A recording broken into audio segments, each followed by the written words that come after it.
Hello नमस्कार दोस्तों, Surendra sir academy में आप सभी का बहुत बहुत स्वागत है। मैं शुक्ला सर, और चलिए स्टार्ट करते हैं आज जो बनी हुई महत्वपूर्ण खबरें हैं। ठीक है, देखते हैं आज का पहला क्वेश्चन क्या बना हुआ है।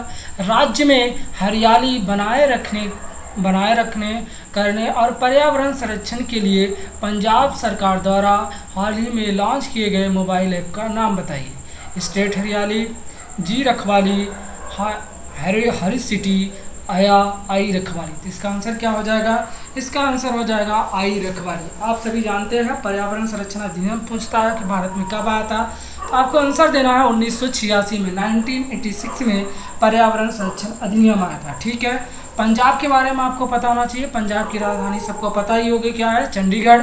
पंजाब के सीएम जो है इस समय कौन है? कैप्टन अमरिंदर सिंह है। और पंजाब के इस समय गवर्नर कौन है? बृजेंद्र पाल सिंह बदनौर हैं। विधानसभा सीटें कितनी हैं पंजाब में? 117 हैं। लोकसभा सीटें कितनी हैं? 13 हैं। और राज्यसभा सीटें कितनी हैं? 5। इतना चीज़ें आपको किसके बारे में पता होना चाहिए? पंजाब के बारे में। ठीक है, चलिए आगे चलते हैं और देखते हैं अगला क्वेश्चन आप लोगों का क्या बना हुआ है। ठीक है, दूसरे नंबर पे आते हैं। किस संस्थान के इनक्यूबेटेड स्टार्टअप द्वारा N95 मास्क को कीटाणु रहित करने के लिए एक विशेष डिकंटेमिनेशन डिवाइस चक्र डीकोप लॉन्च किया गया? चक्र डीकोप लॉन्च किया गया है। ऑप्शन नंबर ए में क्या दिया है? IIT दिल्ली।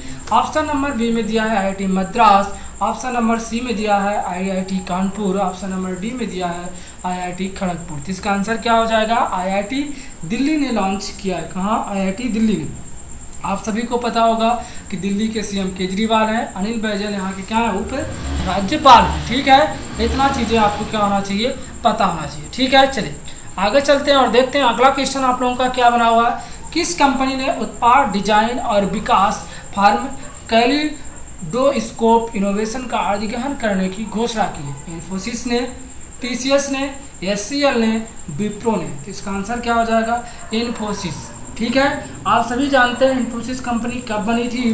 तो इसकी स्थापना हुई थी 2 जुलाई 1981 में। इसका हेडक्वार्टर कहाँ है? इसका हेडक्वार्टर बेंगलुरु में है। और इसके संस्थापक कौन थे? एन नारायण मूर्ति साहब। ठीक है, ये चीज़ें आपको पता हो चाहिए। ठीक है, चलिए आगे चलते हैं और देखते हैं अगला क्वेश्चन आप लोगों का क्या है। उस शहर का नाम बताइए जिसे हाल ही में अमेरिकी राष्ट्रपति डोनाल्ड ट्रंप द्वारा पहली विश्व युद्ध सेकंड हेरिटेज सिटी घोषित किया गया।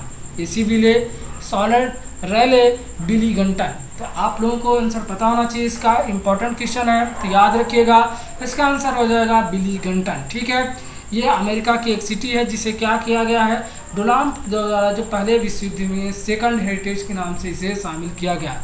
आप जानते हैं ये यूनेस्को जो एक संस्था है, United Nations education scientific cultural organisation, उसके अंदर हेरिटेज साइटों को क्या किया जाता है? घोषित करने के बाद में उस संस्था के अंदर लाया जाता है। ठीक है, ये चीज़ आपको पता होना चाहिए क्योंकि अमेरिका में भी चुनाव होने वाले, आप सभी को पता ही है। और सबसे ज़्यादा पूछेगा कि वर्ल्ड में कोरोना जो कोविड-19 बीमारी आई है ये कहाँ है? ये भी आपकी कहाँ है? अमेरिका में सबसे ज़्यादा केसेस इसके पाए गए हैं, विश्व में नंबर 1 पे है। ठीक है, इस समय भारत और ब्राज़ील प्रेजेंट टाइम पे क्या है? दोनों एक समान उस पे है। ठीक है, चलिए आगे चलते हैं और देखते हैं अगला क्वेश्चन आप लोगों का क्या बना हुआ। उस व्यक्ति का नाम बताइए जिसे federation of automobile dealers association, जिसे हम बोलते हैं FADA, ने वर्ष 2020 से 22 के लिए अपना अध्यक्ष नियुक्त किया है। संजीव चड्ढा हैं, बिंकेश गुलाटी साहब हैं, अतुल कुमार गोयल हैं, यस कृष्णन हैं। तो इसका आंसर क्या हो जाएगा? बिंकेश गुलाटी साहब क्या बनाए गए? इसके अध्यक्ष बनाए गए। और आप सभी जानते ही है FAD का मतलब federation of automobile dealers association, ये कब बनी थी? ये 1964 में बनी थी। ये आपको पता होना चाहिए। इसकी हेडक्वार्टर जो आप देखेंगे तो मेन मुंबई में है, लेकिन इसका एक हेडक्वार्टर आपको कोलकाता में भी मिलेगा। मतलब इसकी जहाँ जहाँ संस्थाएं जो ऑटोमोबाइल की जहाँ जहाँ मेन सेक्टर हैं, काम होते हैं, वहाँ इसके आपके क्या दिखेंगे? हेडक्वार्टर दिखेंगे। ठीक है, अलग अलग जगह पे इसके क्या हेडक्वार्टर है। ठीक है, तो इसलिए हेडक्वार्टर पूछने के चांसेस नहीं है। आपको पूछ सकता है कि इसकी स्थापना कब हुई, तो याद रखिएगा 1964 में। ठीक है, चलिए आगे चलते हैं और अगला क्वेश्चन क्या बना हुआ है। हाल ही में इटालियन ग्रैंड प्रिक्स 2020 जीतने वाले रेसर का नाम बताइए। कार्लोस साइंज जूनियर, पियरे गैल्सी, लुइस हैमिल्टन, मैक्स वेरस्टैपेन। तो इसका आंसर क्या हो जाएगा? पियरे गैल्सी साहब ही अभी इन्होंने इटालियन ग्रैंड प्रिक्स 2020 जीती है, ये याद रखिएगा। कौन? पियरे गैल्सी। ठीक है, ये चीज़ याद होना चाहिए। 7वां नंबर क्वेश्चन देखते हैं क्या बना हुआ है। निम्नलिखित में से किस केंद्र शासित प्रदेश ने हाल ही में online portal smart performance appraisal report regarding online video sparrow launch किया है? चंडीगढ़ ने, ऑप्शन नंबर ए में, बी में है जम्मू कश्मीर ने, और ऑप्शन नंबर सी में दिया है दिल्ली ने, ऑप्शन नंबर डी में लक्षद्वीप ने। तो ये इंपॉर्टेंट है, याद रखिएगा। इसका आंसर क्या हो जाएगा? स्पैरो जो लॉन्च किया है रिकॉर्डिंग ऐप, ये जम्मू कश्मीर ने किया है। ठीक है, जम्मू कश्मीर में आप सभी को पता ही है कि ये कब से केंद्र शासित प्रदेश बना है? 31 अक्टूबर 2019 से। ठीक है, इस समय यहाँ के उपराज्यपाल कौन है? तो आपको पता होना चाहिए, मनोज सिन्हा साहब हैं। ठीक है, ये चीज़ आपको याद रखना है। चलिए आगे चलते हैं और देखते हैं अगला क्वेश्चन क्या बना हुआ है। संविधान की बुनियादी ढांचे पर लैंडमार्क सर्वोच्च न्यायालय के फैसले में याचिकाकर्ता का नाम क्या है जिनका हाल ही में निधन हो गया है? केशवा नंदन भारती, डॉक्टर राहुल सचदेवा, डॉक्टर अनिल त्यागी, डॉक्टर अनूप स्वरूप। तो इसका आंसर क्या हो जाएगा? केशवानंद भारती साहब जी हैं, ये याद रखिएगा। क्यों?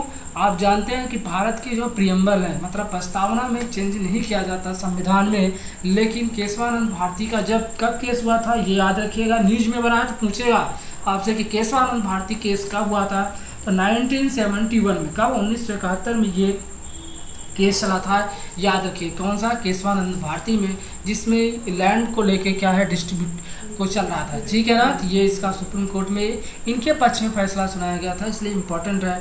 और उस समय भारत के संविधान की जो प्रियम्बल होती है, मतलब जो प्रस्तावना होती है, उसमें संशोधन करना पड़ा था। ठीक है, तो इसलिए याद रखिएगा। ठीक है, चलिए आगे चलते हैं और देखते हैं क्या है। कांगो और दक्षिण सूडान को कोविड-19 से लड़ने में सहायता के लिए कौन सा देश को अपनी विशेष टीमों को संयुक्त राष्ट्र मिशनों में भेजेगा? मतलब ऐसा कौन सा देश है जो इन दोनों जगह कोविड-19 से लड़ने के लिए भेजेगा? भारत है, नेपाल है, बांग्लादेश है, भूटान है। इंपॉर्टेंट क्वेश्चन है, तो याद रख ले, इसका आंसर क्या होगा? भारत। ठीक है, भारत ने भी कांगो और दक्षिण सूडान दोनों अफ्रीकी महाद्वीप देश हैं, याद रखिएगा। कांगो की राजधानी किंशासा है और यहाँ क्या चलती है? फ्रैंक चलती है, और यहाँ के जोसेफ कालिवेल राष्ट्रपति जी हैं। दक्षिण सूडान की आपको पता होना चाहिए, जुब्बा यहाँ की क्या है? जुब्बा यहाँ की राजधानी है, और पाउंड यहाँ क्या चलती है? करेंसी। ठीक है, इतना चीज़ें आपको पता होना चाहिए। चलिए आगे चलते हैं और देखते हैं अगला क्वेश्चन क्या बना हुआ है। भारतीय रक्षा मंत्री राजनाथ सिंह ने हाल ही में एससीओ की बैठक के साथ किस देश के अपने समकक्ष के साथ उच्च स्तरीय की लेवल की क्या की है? बैठक की है? ऑप्शन नंबर ए में चीन, ऑप्शन नंबर बी में रूस, ऑप्शन नंबर सी में भारत, ऑप्शन नंबर डी में जापान। इसका आंसर क्या हो जाएगा? इसका आंसर हो जाएगा चीन। क्या हो जाएगा? चीन। आप सभी लोग जानते हैं एससीओ की स्थापना, एससीओ का फुल फॉर्म आपको पता होना चाहिए, संघाई कोऑपरेशन ऑर्गेनाइजेशन। जो कब बना था? ये 15 जून 2001 को इसकी स्थापना हुई थी, ये आपको पता होना चाहिए। इसका हेडक्वार्टर कहाँ है? तो जो चाइना की राजधानी है, कौन? बीजिंग, वहीं पे इसका आपको एससीओ का हेडक्वार्टर मिलेगा। ठीक है, इसमें टोटल 8 देश आते हैं। ठीक है, ये आपको पता होना चाहिए। सेंट्रल मध्य एशिया यानी जिसे हम बोलते हैं, उसके 4 देश आते हैं, कजाकिस्तान, किर्गिस्तान, तजाकिस्तान और उज्बेकिस्तान। तान जो लगे रहते हैं, अक्सर ये सेंट्रल मध्य एशिया कंट्री है। ठीक है, आपसे क्वेश्चन पूछ सकता है कि भारत एससीओ में परमानेंट मेंबर कौन से ईयर में बना था? तो याद रखिए 2017 में भारत के साथ पाकिस्तान भी बना था। तो आपको ऐसे भी पूछ सकता है कि भारत के साथ और कौन सा देश एससीओ का परमानेंट मेंबर बना था? तो याद रखिएगा, अपना दुश्मन या समझ लीजिए वो कौन सा है? पाकिस्तान। ठीक है, आंसर चाइना मत दीजिएगा, इस समय न्यूज में है तो ये आपको पूछा जा सकता है। चलिए आगे चलते हैं। किस देश ने पूर्व ऑस्ट्रेलियाई प्रधानमंत्री टोनी एबॉट को व्यापार सलाहकार यानी बिजनेस सलाहकार के रूप में नियुक्त किया है? यूनाइटेड किंगडम ने, आयरलैंड ने, स्वीडन ने, कनाडा ने। तो इसका आंसर क्या हो जाएगा? United kingdom. ठीक है, जिसे हम क्या बोलते हैं? यूके। यूके में आप सभी लोग जानते हैं कौन कौन से? इंग्लैंड, वेल्स, स्कॉटलैंड और नॉर्थर्न आयरलैंड, मतलब उत्तरी आयरलैंड। इन चारों को मिला के क्या बोला जाता है? यूनाइटेड किंगडम बोला जाता है, ये आपको पता होना चाहिए। ठीक है, जिसे हम ब्रिटेन के नाम से जानते हैं। ठीक है, तो इसने अभी अपना इस सलाहकार इनको नियुक्त किया। ठीक है, चलिए अगला क्वेश्चन देखते हैं।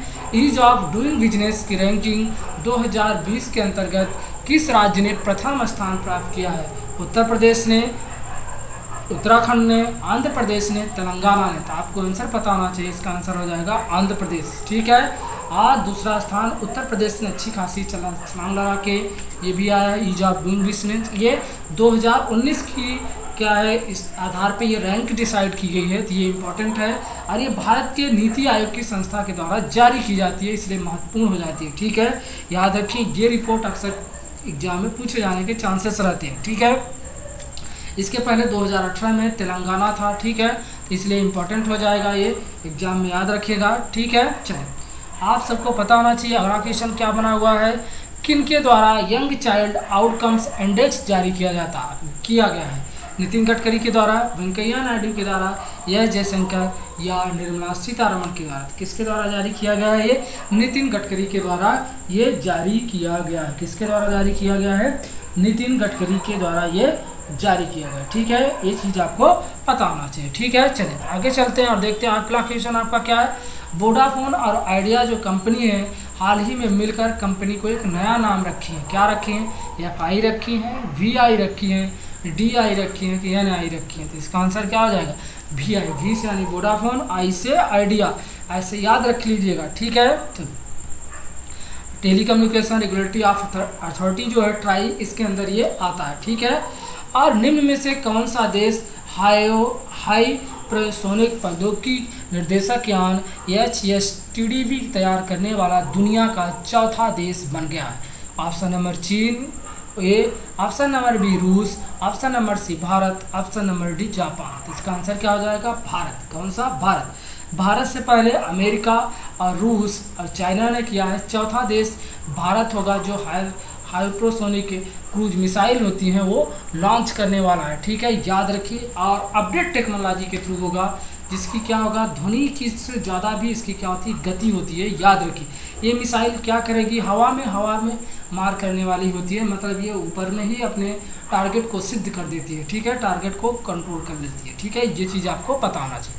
ठीक है, चलिए अगला देखते हैं अगला क्वेश्चन क्या बना। फिंच रेटिंग ने चालू वित्त वर्ष 2020-21 में भारतीय इकोनॉमिक्स यानी अर्थव्यवस्था में कितने % की भारी गिरावट का अनुमान लगाया है? ये 2020-21 की है। ठीक है ना, मतलब साल भर का रिपोर्ट बता रहा है। तो ऑप्शन नंबर ए में 12.5%, ऑप्शन नंबर बी में 10.5%, ऑप्शन नंबर सी में 15.5%, ऑप्शन नंबर डी में 20.5%। यानी इसका आंसर क्या हो जाएगा? 10.5%। ये कौन सी? Finch rating. आप सभी जानते हैं कि दुनिया की 3 महान रेटिंग है, फिंच और एक स्टैंडर्ड एंड पुअर, याद रखिएगा, और मूडीज। ये तीनों क्या करती हैं, जब अपनी रिपोर्ट देती हैं तो एग्जाम में क्वेश्चन यहाँ से बनते हैं। ठीक है, याद रखें। और जो अभी -23.9% आई है वो किसके द्वारा है? क्वार्टरली, मतलब भारत जो 3-3 साल में जो भारत की संस्था ISO वो क्या करती है, रिपोर्ट प्रस्तुत करती है। जो हमारा राष्ट्रीय सांख्यिकी है वो रिपोर्ट प्रस्तुत करता है क्वार्टरली, क्या 3-3 महीने में, कि भारत ने ग्रोथ किया है कि हानि हुई है कि माइनस में चल रहा है। तो आपको पता है -23.9 अभी जो अपना अप्रैल से लेके जून क्वार्टरली, मतलब एक क्वार्टर पूरा हुआ है 3 मंथ का, तो उसमें रिपोर्ट आई है। तो हम क्या है, माइनस में, मतलब हमारी जो ग्रोथ है बहुत ही ज़्यादा माइनस में चली गई है। ये आपको पता होना चाहिए। पूछेगा कितने % बताया गया है, तो -23.9%, ये याद रखिएगा। ठीक है, चलिए आगे चलते हैं और देखते हैं अगला क्वेश्चन क्या है। निम्न में से किस राज्य में पर्यटन को बढ़ावा देने हेतु नदियों में क्रूज चलने की शुरुआत की जाएगी? ऑप्शन नंबर ए में उड़ीसा, ऑप्शन नंबर बी में राजस्थान, ऑप्शन नंबर सी में पंजाब, ऑप्शन नंबर डी में तमिलनाडु। तो इसका आंसर क्या हो जाएगा? उड़ीसा। उड़ीसा की राजधानी आप सभी को पता ही है, क्या है? भुवनेश्वर। वहाँ यहाँ पे भीतरकनिका और सिमलीपाल नेशनल पार्क आते रहते हैं। ठीक है, ये आपको पता होना चाहिए। ठीक है, ये चीज़ याद रखिएगा। चलिए अगला चलते हैं और अगला बराबर किस सरकार ने हाल ही में एक पुरानी योजना, स्वयं जो योजना थी उसको फिर से दोबारा लॉन्च किया है? पंजाब ने किया है, तमिलनाडु ने किया है, असम ने किया है कि बिहार ने किया है? इसका आंसर क्या हो जाएगा? असम सरकार ने किया है। ये स्वयं का फुल फॉर्म याद रखिएगा, क्या है? स्वामी विवेकानंद युवा सशक्तिकरण योजना इसका नाम है, ये याद रखिएगा, फुल फॉर्म पूछ देगा तो ये याद होना चाहिए आपको। ठीक है, तो ये कौन से, असम सरकार ने भी पुनः इस योजना को लॉन्च करने का उद्देश्य बनाया। ठीक है ना, ये आपको पता होना चाहिए। ठीक है, चलिए आगे चलते हैं और देखते हैं क्या अगला।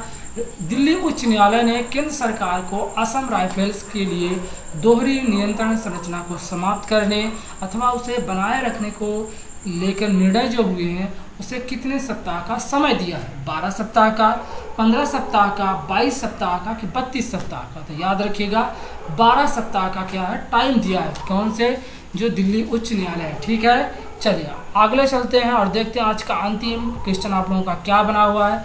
सुप्रीम कोर्ट के आदेश के मुताबिक राज्यों को सरकारी जो विज्ञापन होते हैं उसके विषय वस्तु के नियमन के बारे में कितने सदस्यों की कमेटी गठित की गई है, 4, 5, 7, 3। तो इसका आंसर क्या हो जाएगा, इसका आंसर आप सभी को पता होना चाहिए, इसका आंसर हो जाएगा 3। मतलब 3 कमेटी सदस्यों की इसमें कमेटी गठित की है कि जो एडवर्टाइजमेंट दिखाए जाते हैं उन पर राज्यों की सरकारी विज्ञापन वस्तुओं पर नियंत्रण कैसे रखा जाए। ये क्या है, सुप्रीम कोर्ट का आदेश है। आप सभी लोग जानते हैं कि इस समय सुप्रीम कोर्ट के जज कौन है, शरद अरविंद बोबड़े साहब हैं। सुप्रीम कोर्ट कब बनी है, 28 जनवरी 1950 को बनी है। किस आर्टिकल के तहत आती है, 124 आर्टिकल के तहत आती है। ये चीज़ आपको पता होना चाहिए। ठीक है, आप लोग सभी ऐसे ही डेली हमारे साथ जुड़े रहिए और आप लोग जिन लोगों ने अभी तक लाइक ना किया है वो लोग लाइक कर दें। आप लोगों का बहुत बहुत धन्यवाद, ऐसे ही डेली जुड़े रहिए।